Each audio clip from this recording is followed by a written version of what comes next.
Well, everyone has a worldview, whether you realize it or not. A biblical worldview is where you see all things through the lens of God's Word. A opposing worldview would be a secular worldview, where you see things from a secular humanistic perspective. The difference is, just for example, according to a biblical worldview, we know that God created all things. Secular worldview is based off of Darwinian evolution. So there is no God. Generally, they're atheists. So there's a huge difference between worldviews, but everyone has a worldview. It's impossible to be alive and not have one. It's simply how you see the world. So in Romans 12:2, it tells us, do not be conformed to the world, but be transformed by the renewing of our minds, so that we will know what that perfect will of God is. When it comes to having a biblical worldview, unfortunately, of professing Christians, only 9% of Christians truly see things biblically. And that's a telling issue in the church today in America. When it comes to our youth that have came up through youth groups in churches, by the time they get through our secular education systems and through college, only 1 out of 10 remain in the faith. And that is a very disturbing statistic.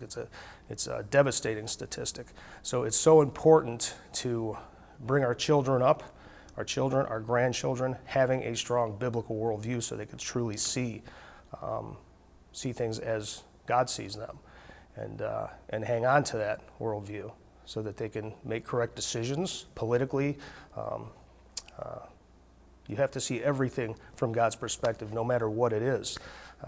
The education system, the government, history, because the enemy, our life is a spiritual battle, and the enemy is trying to change that. He's trying to destroy that biblical foundation, so it's so important to cling to that worldview. Years ago, I came up with a little chart. I called this the family tree of communism. And basically, at the foundation of this, you have Satan, who said, I want to be as God. I want to dethrone God. I want to sit, and I want to be as God, sit on his throne. From that, it stems up and it branches up, and I have a little family tree here. It goes up. You have Charles Darwin, and this is at the foundation of it. Charles Darwin said, we are all animals. There is no God. You have Friedrich Neitzche, based his beliefs off of Darwin. He said God is dead. So atheism was taking on at a very, very early time here. From that, Karl Marx came up with his beliefs. He's the father of modern communism. Basically, Marx was a former Christian turned Satanist. His goal was to dethrone God and to destroy capitalism. All right. From there, it graduates up. Antonio Gramsci, he was a radical from the 60s. From the late 1800s, he was a radical. He was a Italian communist. His idea was to change the worldviews of the younger generation through evolution, not through revolution. Gramsci actually told Mussolini, this is how you do it. You don't do it with guns and knives and by killing. You do it through educating the youth. Nevertheless, Mussolini had Gramsci imprisoned, but his ideas live on. From there, the tree branches up. Fabian socialists believe that socialism by evolution, not by revolution, based on Antonio Gramsci's ideas. Their symbol of a Fabian socialist is a wolf in a sheep's clothing. So it's all through deception. And this is a British movement, British socialist movement. On the other side, you have the Frankfurt School. And the Frankfurt School came here by invitation of John Dewey back in, I believe it was 1934. Dewey, the father of modern education, Dewey Decimal System. Their idea, the Frankfurt School, has come from Frankfurt, Germany, was to bring communism and take the Western civilization and turn it into a communist civilization through evolution, not through revolution. And Dewey said, I will take the education system. And he said, at a 12-year cycle, I will change the worldview of our students. Well, he's had a lot of 12-year cycles since the 1930s. A man named Edward R. Murrow said, I'll take the media. And Edward R. Murrow, if you're familiar with it, he destroyed then Senator Joseph McCarthy for trying to expose all of this. And later, McCarthy was vindicated, and he found out that he was correct. This is the infiltration of communism into Western society. So from the Frankfurt School, that branches up, and the National Education Association came from that. That's what Dewey was in charge of that. Feminism, the women's liberation movement. It was the idea that was birthed there. Their idea was to take America from a patriarchal society to a matriarchal society, to feminize the youth, or the young men, and also the media.